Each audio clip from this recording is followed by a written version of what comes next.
Hello friends, कैसे आप सभी लोग। आई होप आप सब अच्छे होंगे, बढ़िया होंगे, मस्त होंगे, स्वस्थ होंगे। सो दोस्तों, welcome back to my new blog and new video. तो आफ्टर डिलीवरी हमने ना बहुत कम वीडियो अपलोड कर पाई हैं ड्यूरिंग प्रेगनेंसी से रिलेटेड।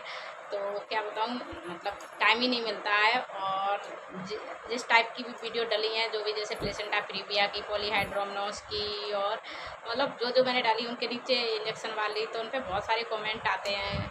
तो कि मतलब बताएं, उस पर सही से बताएं, दोबारा बताएं। तो आज का टॉपिक है पॉलीहाइड्रोमिनोस। पॉलीहाइड्रोमिनोस क्या होता है? AFI लेवल, ये तो अल्ट्रासाउंड में लिख के आ जाता है। अगर किसी का ज़्यादा है पानी, AFI ज़्यादा है, तो उसको पॉलीहाइड्रोमिनोस बोलते हैं। अगर किसी का कम है AFI, तो उसको ओलिगोहाइड्रोमिनोस बोलते हैं। आप लोग अपने अल्ट्रासाउंड में देख के पता लगा सकते हैं। तो चलो स्टार्ट करते हैं कि क्या इसका मतलब नॉर्मल रेंज है, कब हमको टेंशन लेनी चाहिए, कब ये सीवियर जाता है, कब टेंशन नहीं लेनी चाहिए। तो सबसे पहले मैं बता दूं कि जो पॉलीहाइड्रोमिनोस या AFI की जो नॉर्मल रेंज होती है, वो होती है 10 से लेके 14 के बीच में। ठीक है, अगर 10 से 14 के बीच में है तो आपका AFI एकदम गुड है, नॉर्मल है, कोई दिक्कत नहीं है। अगर वहीं पे अगर आपका 15 से लेके 20 तक का है, तो आपको माइल्ड है। ठीक है, उसमें भी नॉर्मल डिलीवरी हो सकती है, आपको उसमें भी टेंशन लेने की ज़रूरत नहीं है। और वहीं अगर आपका 20 से 25 पहुंच गया, तो आपका मॉडरेट पे पहुंच गया। ठीक है, तो वहाँ पे आपको टेंशन लेने की ज़रूरत है। अगर बढ़ रहा है तो, कम नहीं हुआ तो आपको टेंशन की ज़रूरत है, टेंशन लेने की। ठीक है, तो अगर 25 से ज़्यादा है, तो आपको बहुत ज़्यादा टेंशन लेने की ज़रूरत है। मतलब टेंशन लेके वैसे होगा तो कुछ नहीं, लेकिन हाँ, ये अगर 25 से ज़्यादा है तो ये सीवियर लेवल में आ जाता है। ठीक है, तो ये सीवियर रेंज में आ जाता है कि ये मतलब कुछ हो सकता है, कुछ बच्चे को दिक्कत हो सकता, कुछ प्लेसेंटा में दिक्कत हो। तो ऐसे ही है। 10 से कम हुआ तो ये ऊपर जाता है, इसको बोलते हैं पॉलीहाइड्रोमिनोस। और जो 10 से कम हो रहा है, जैसे 10 से 7 के बीच में है, तो ये आपका माइल्ड ओलिगोहाइड्रोमिनोस है। और 7 से 5 के बीच में है तो माइल्ड है। ठीक है, इसमें भी नॉर्मल डिलीवरी के चांसेस रहते हैं, लेकिन बहुत कम। और अगर 5 से भी कम है, तो इसमें आपके नॉर्मल डिलीवरी के कोई चांसेस नहीं रहते हैं, क्योंकि पानी बहुत ज़्यादा कम हो जाता है, बच्चे की जान को खतरा होता है, बच्चा चिपक सकता है, बच्चे को ऑक्सीजन नहीं मिलेगी, बच्चा मूव नहीं कर पाएगा। तो हो सकता है किसी का अगर बहुत कम पानी आया, तो उसको मतलब जल्दी से उसकी सिजेरियन वगैरह ही करके बच्चा निकाला जाता है। ठीक है, तो ये ये थे इसके कि कब सीवियर लेवल होता है और कब नहीं। ठीक है, तो पॉलीहाइड्रोमिनस और ओलिगोहाइड्रोमिनस बोलते हैं। और अब आते हैं कि इसमें बच्चे को क्या क्या दिक्कत हो सकती है अगर अगर ज़्यादा है पानी तो।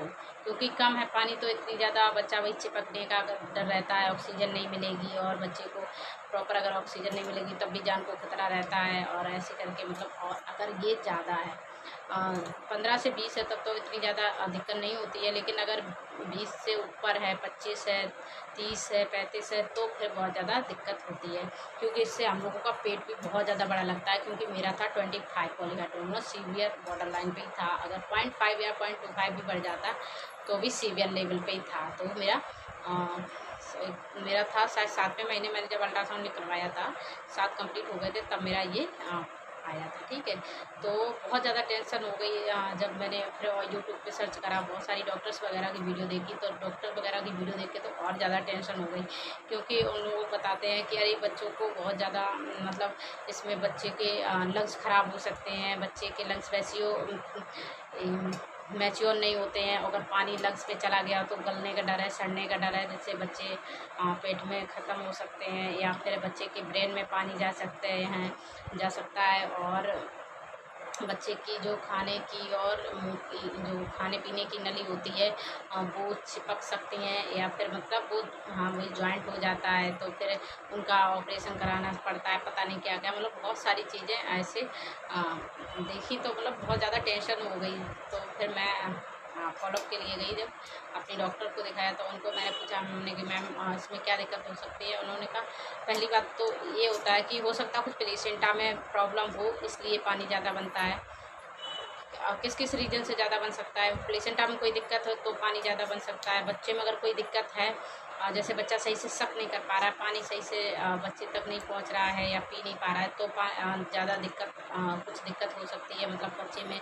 या तो सबसे पहले इसमें डॉक्टर्स अगर आपका पॉलीहाइड्रोमोनस आता है तो डॉक्टर आपको शुगर जांच करवाने के लिए बोलेंगे, ठीक है, जो कि खाली पेट होती है।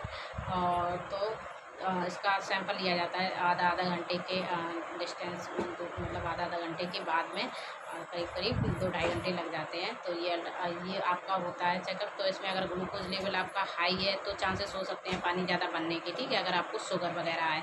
अगर आपको शुगर नहीं है तो यही सब रीज़न हो सकते हैं। हो सकता है बच्चे के ब्रेन में प्रॉब्लम हो, बच्चा सही से सक नहीं कर पा रहा है, बच्चा सही से क्या बोलते हैं यूरिन ज़्यादा पास कर रहा है, तो ये सब प्रॉब्लम हो सकती है। तो उन्होंने मुझे बताया कि देखो 60% केसेस ऐसे होते हैं जिसमें कोई प्रॉब्लम नहीं होती है, ठीक है।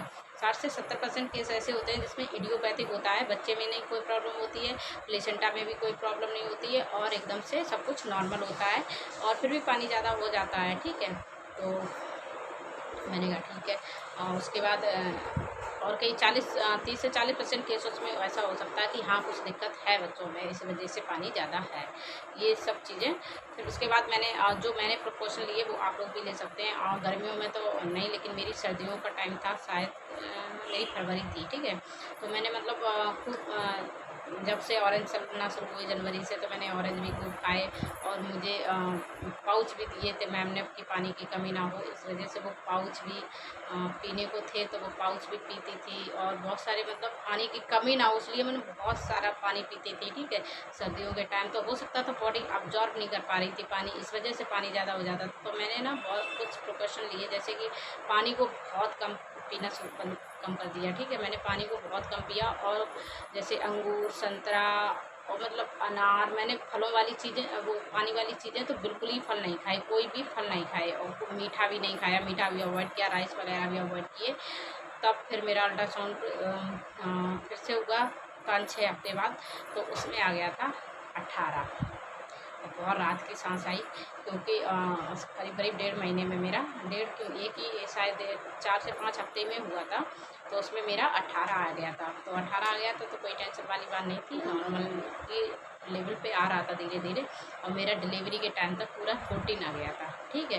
क्योंकि उसके बाद फिर मैंने पानी वगैरह स्टार्ट कर दिया था अपना सही से, ठीक है। और जब मेरा 18 आ गया था, हमने कि अगर मैंने इससे ही कम रखा तो कहीं ज़्यादा कम ना हो जाए, क्योंकि 1.5 महीने लगभग बाकी थे, तो इसलिए। तो ऐसी कुछ एकदम से आप लोगों को डरना नहीं है, कुछ चीज़ें अपना के देखो, अपना दिमाग यूज़ करके देखो और सब कुछ सही हो जाता है। मतलब टेंशन लेने से वैसे भी काम बिगड़ ही जाते हैं, बात बिगड़ ही जाती है।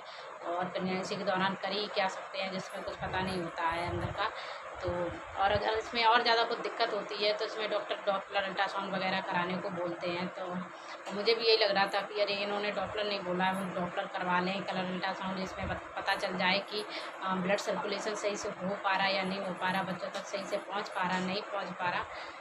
बाकी इतना ही था। आप लोग कुछ भी मतलब ऐसा हो तो आप लोग एकदम से टेंशन लेने की कोई मतलब नहीं होता है और आपको अच्छे से अपनी प्रेगनेंसी एंजॉय करनी चाहिए। और मैंने भी पूरी प्रेगनेंसी कुछ ना कुछ फेस किया है, तो इसलिए मुझे ना बहुत ज़्यादा एक्सपीरियंस हो गया है। अगर शायद मैं पानी वगैरह कंटिन्यू उतना ही रखती तो शायद कम होना मुश्किल हो जाता, ठीक है। तो अगर सर्दियों के टाइम है, अगर आपका पॉलीहाइड्रोमोनस से चीज़ों को अवॉइड कर सकते हैं। बाकी बाय। वीडियो अच्छी लगे तो लाइक करना, चैनल को सब्सक्राइब करना और मेरे चैनल को सब्सक्राइब भी कर दो। मेरे ना वॉच टाइम पूरे हो रहे हैं लेकिन सब्सक्राइबर पूरे नहीं हो रहे हैं, ठीक है।